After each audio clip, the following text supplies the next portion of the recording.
Number 1 ದಿನಪತ್ರಿಕೆ ವಿಜಯವಾಣಿಯಲ್ಲಿ ಪ್ರಕಟವಾಗಿರುವ ಈ ದಿನದ ಮಹತ್ವದ ಸುದ್ದಿಗಳನ್ನೊಮ್ಮೆ ನೋಡಿ ಬರೋಣ.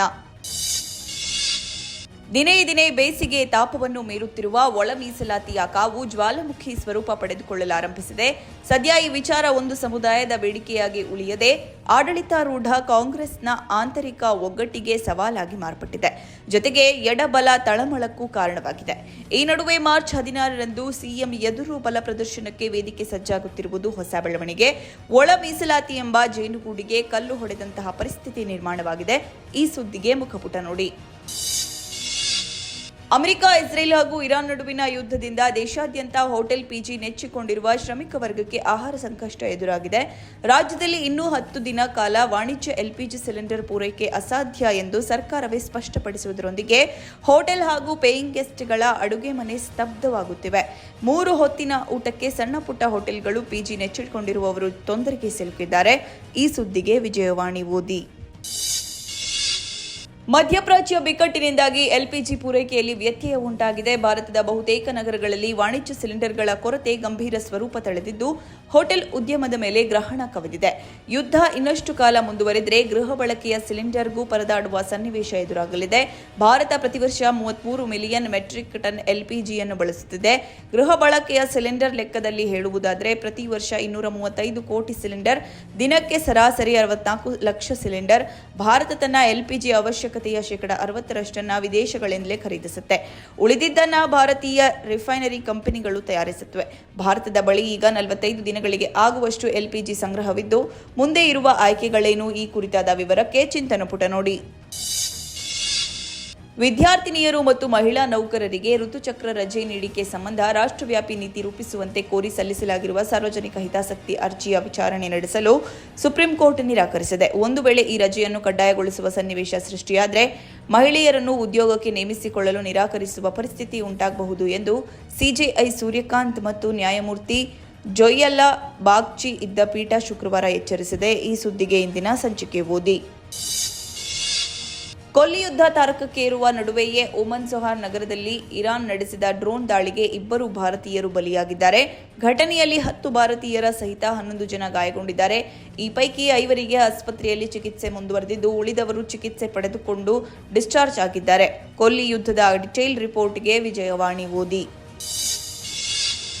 ರಾಜಕೀಯದಲ್ಲಿ ನನ್ನನ್ನು ಬೆಳೆಸಿದಂತೆ ನನ್ನ ಮಗ ಯತೀಂದ್ರನನ್ನು ಬೆಳೆಸುವಂತೆ ಸಿಎಂ ಸಿದ್ದರಾಮಯ್ಯ ಶುಕ್ರವಾರ ವರುಣ ಕ್ಷೇತ್ರದ ಜನರಿಗೆ ಮನವಿ ಮಾಡಿದ್ರು.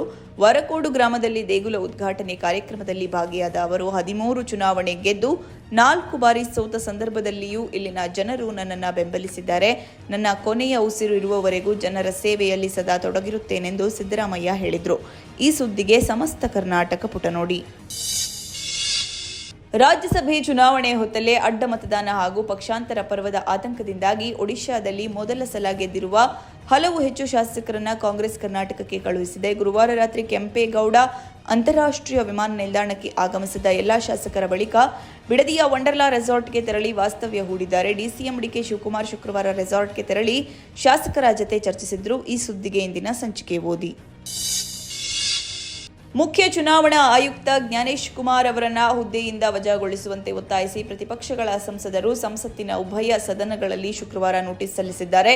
ಇದು ದೇಶದ ಇತಿಹಾಸದಲ್ಲೇ ಸಿಇಸಿ ವಿರುದ್ಧ ಮಂಡನೆಯಾಗುತ್ತಿರುವ ಮೊದಲ ಪದಚ್ಯುತಿ ನೋಟಿಸ್ ಆಗಿದೆ. ಮೂಲಗಳ ಪ್ರಕಾರ ಲೋಕಸಭೆಯ 130 ಹಾಗೂ ರಾಜ್ಯಸಭೆಯ 63 ಸದಸ್ಯರು ಈ ನೋಟಿಸ್ಗೆ ಸಹಿ ಹಾಕಿದ್ದಾರೆ. ಈ ಸುದ್ದಿಗೆ ವಿಜಯವಾಣಿ ಓದಿ. ಬಿಸಿಲಿನ ಬೇಗೆ ದಿನೇ ದಿನೇ ಹೆಚ್ಚಳವಾಗುತ್ತಿರುವ ನಡುವೆಯೇ ಮಾರ್ಚ್ 16ರಿಂದ ರಾಜ್ಯದ ಹಲವೆಡೆ ಸಾಧಾರಣ ಮಳೆಯಾಗುವ ಸಾಧ್ಯತೆ ಇದೆ ಎಂದು ಹವಾಮಾನ ಇಲಾಖೆ ಮುನ್ಸೂಚನೆ ನೀಡಿದೆ. ಈ ಸುದ್ದಿ ರಾಜ್ಯ ಪುಟದಲ್ಲಿದೆ. ಮಧ್ಯಪ್ರಾಚ್ಯದಲ್ಲಿ ನಿಲ್ಲದ ಸಂಘರ್ಷ, ಹೆಚ್ಚುತ್ತಿರುವ ಕಚ್ಚಾ ತೈಲ ಬೆಲೆ, ವಿದೇಶಿ ಹೂಡಿಕೆಯ ಸತತ ಹೊರಹರಿವು ಮತ್ತು ರೂಪಾಯಿ ಮೌಲ್ಯದ ನಿರಂತರ ಕುಸಿತದಿಂದಾಗಿ ಶುಕ್ರವಾರ ಸತತ 3ನೇ ದಿನ ಷೇರು ಮಾರುಕಟ್ಟೆ ಭಾರಿ ಇಳಿಕೆ ಕಂಡಿದೆ.